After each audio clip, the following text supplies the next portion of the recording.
sou o professor Pablo e hoje vamos meditar o Evangelho do dia 19 de julho de 2026, que é o Evangelho de Mateus, capítulo 13, versículos 24 ao 43, onde Jesus continua a sua parábola, onde vai falar sobre o joio e o grão de mostarda.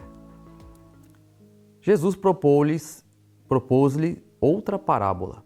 O reino dos céus é semelhante a um homem que tinha semeado boa semente em seu campo. Na hora, porém, em que os homens repousavam, veio o seu inimigo, semeou o joio no meio do trigo e partiu.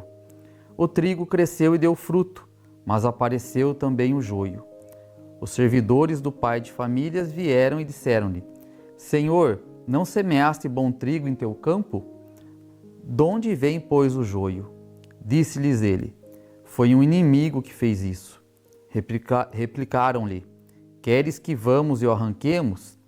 Não, disse ele, arrancando o joio, arriscai a tirar também o trigo. Deixai-os crescer juntos até a colheita. No tempo da colheita direi aos ceifadores: Arrancai primeiro o joio e atai-o em feixes para queimar. Recolhei depois o trigo no meu celeiro. Em seguida, propôs-lhe outra parábola. O reino dos céus é comparado a um grão de mostarda, que um homem toma e semeia em seu campo. Esta é a menor de todas as sementes, mas quando cresce, torna-se um arbusto maior do que todas as hortaliças, de sorte que os pássaros vêm aninhar-se em seu ramo. Disse-lhes por fim esta outra parábola. O reino dos céus é comparado ao fermento que uma mulher toma e mistura em 3 medidas de farinha, que faz fermentar toda a massa. Tudo isso disse Jesus à multidão em forma de parábola. De outro modo, não lhe falava, para que se cumprisse a profecia. Abrirei a boca para ensinar em parábolas. Revelarei coisas ocultas desde a criação. Explicação da parábola do joio. Então despediu-se a multidão e em seguida entrou de novo na casa, e seus discípulos agruparam-se ao redor dele para perguntar-lhe: Explica-nos a parábola do joio no campo.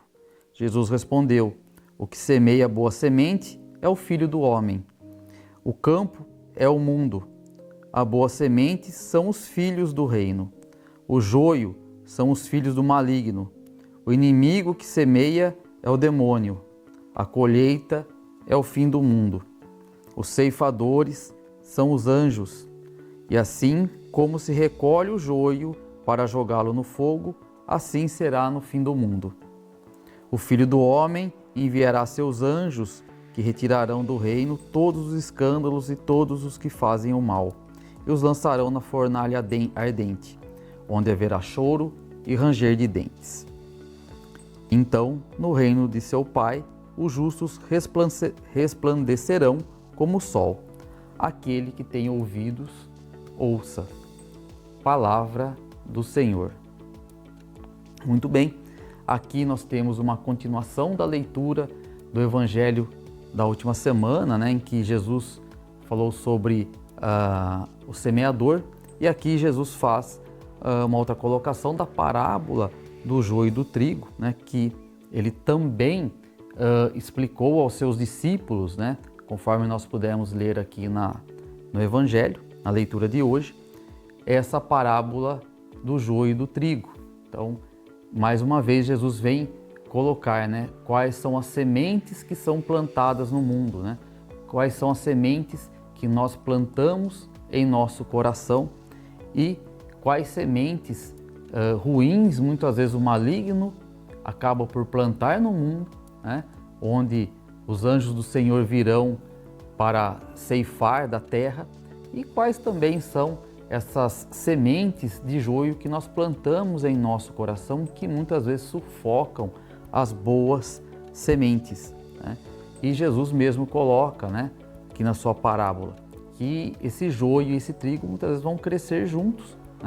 Então, quando nós temos ali uma situação em que sementes ruins são plantadas no nosso coração, elas acabam crescendo, mas num dado momento, né, elas devem ser e serão, né, pelos anjos e, no nosso caso, muitas vezes pela oração, né, pela intercessão de Jesus, né, retiradas de nós. Né. Jesus coloca também a parábola, né, do grão de mostarda, porque ele vai colocar, né, que o reino do céu é como um grão de mostarda que o homem toma e semeia em seu campo. Então, o reino dos céus, a princípio, pode parecer algo tão insignificante como uma semente de mostarda, que é uma semente minúscula, mas quando ela realmente cai numa terra boa, que ela é semeada, cultivada, ela acaba se tornando, né, uma árvore, uma hortaliça muito vistosa, muito grande, né, e forte. E é isso que Jesus coloca para nós.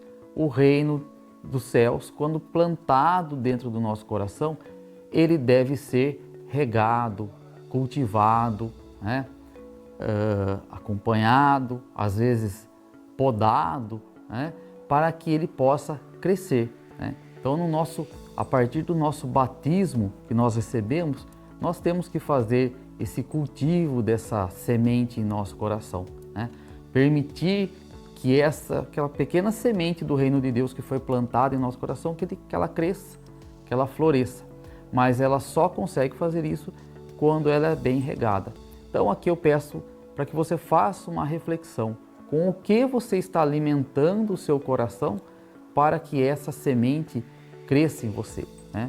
Você tem alimentado o seu coração para que essa semente cresça a partir da leitura, de boas leituras, das leituras das vidas dos santos, do Evangelho, né? De leituras que venham edificar a sua vida. Né? Você tem semeado ou cultivado, né, esta semente, né, a partir, né, de boas coisas que você muitas vezes assiste, procura, né, como nós vivemos aí permeados de mídias hoje, né, você procura cultivar essa pequena semente de mostarda no seu coração para que ela floresça, né? Ou seja, você usa o fermento, né? Qual é o fermento que você coloca? Pois aqui Jesus vem ao final, né, na terceira parábola, falar do fermento. Então o fermento é aquilo que nós colocamos na massa para crescer. Né? Então qual é o fermento que nós utilizamos na nossa vida? Né? Você usa como fermento as boas relações, as boas companhias, né?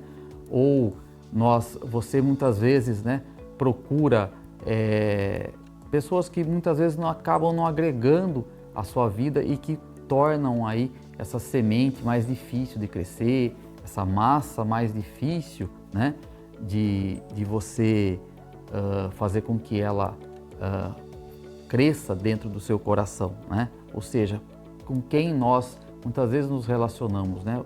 Os ambientes que nós muitas vezes participamos são ambientes que propiciam também esse crescimento, né, dessa semente de mostarda no nosso coração. Então aqui fica uma reflexão para você fazer durante essa semana, né? Que essa semente plantada por Jesus dentro do seu coração, né, que faça florescer o reino de Deus